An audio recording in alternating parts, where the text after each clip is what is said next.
મારું નામ Sanjaybhai Patil, corporator Shri, ward number 25 Limbayat.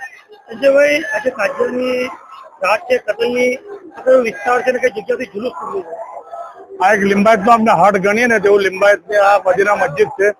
અને આજે જે શહાદતની રાત છે, ઇમામ હુસેન સાહેબે આજે જે શહાદત ઓરી હતી એની યાદમાં આ જુલુસ જે કાઢવામાં આવે છે અને સારા કલાત્મક રીતે તાજિયા બનાવવામાં આવે છે.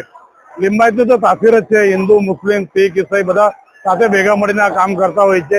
દરેક તહેવારો, દાખલા તરીકે ગણપતિને તમે બહુ સાક્ષી છો કે ગણપતિમાં ભાઈ આ મુસ્લિમ લોકો પહેલા ત્યાં જ એક સ્ટેજ લગાવે છે અને પહેલો જે ગણપતિ આવે છે એમનું ગણપતિ દાદાનું સ્વાગત કરે છે, હિન્દુ આગેવાનોનું સ્વાગત કરે છે. તે રીતે આ સેમ પ્રથા આમાં પણ છે. કોઈ પણ આ તાજિયાનો જુલુસ હોય, ઈદ હોય, એકબીજાને મળતા હોય, હળી મળીને રહેતા હોઈએ છે અને ભાઈચારા સાથે લિંબાયત વર્ષોથી રહી છે અને ભાઈચારા અમે કાયમ રાખીએ.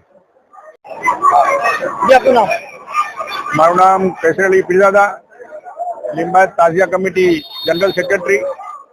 આજ રોજ અહીંયા મદીના મસ્જિદ પાસે તાજિયાના જુલુસનું કોમી એકતા અને ભાઈચારાના સાથે લિંબાયતના કોર્પોરેટર સંજયભાઈ પાટીલ, સુમનબેન પાટીલ તેમજ અહીંયા મુસ્લિમ સમાજના અગ્રણીઓ અને લિંબાયતના પીઆઈ સાહેબ, એસીપી સાહેબ અને લિંબાયતના સૈયદ અબ્દુલ રહેમાન બાપુ તેમજ અહીંના મહાનુભાવો સાથે મળીને અહીંયા કોમી એકતા અને ભાઈચારાના માહોલમાં લિંબાયતના તાજિયાનું જુલુસ કાઢવામાં આવ્યું હતું.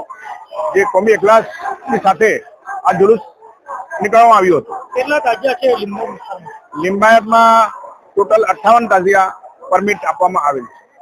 તાજિયા કમિટી દ્વારા શું વ્યવસ્થા કરવામાં આવેલી છે? તાજિયા કમિટી દ્વારા રોડ રસ્તા કમ્પ્લીટ કરવામાં આવ્યા છે, ઝાડ કાપવામાં આવ્યા છે અને રૂટ કમ્પ્લીટ કરવામાં આવ્યા છે. પોલીસનો કેવો સહકાર છે? પોલીસનો પૂરેપૂરો સાથ સહકાર છે અને અહીંયા કોઈ બનાવ ન બને તે હિસાબે પોલીસે પૂરી તકેદારી રાખી છે અને આ તાજિયાનો જુલુસ બહુ સરસ રીતે નીકળી રહ્યો છે. હું એડવોકેટ જયેશ ચાંદેકર.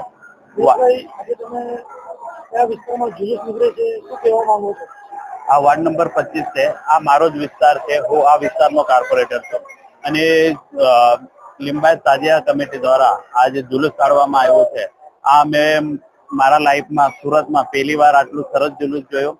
અને એનામાં ખાસ વાત એ છે કે ભાઈ એનામાં હિન્દુ મુસ્લિમ સાથે મળીને આ પ્રોગ્રામ થાય છે અને જ્યારે હિન્દુ અને મુસ્લિમ મળે ત્યારે હિન્દુસ્તાન થાય અને આ હિન્દુસ્તાન અહીંયાથી દેખાય છે. અને અમારા વિસ્તારમાં હિન્દુ મુસ્લિમ સાથે રહીને જે શાંતતા કમિટીને લઈને બધું કહે છે અને એનો આ એક મોટો ઉદાહરણ આખા સુરતમાં, આખા દુનિયા માટે છે.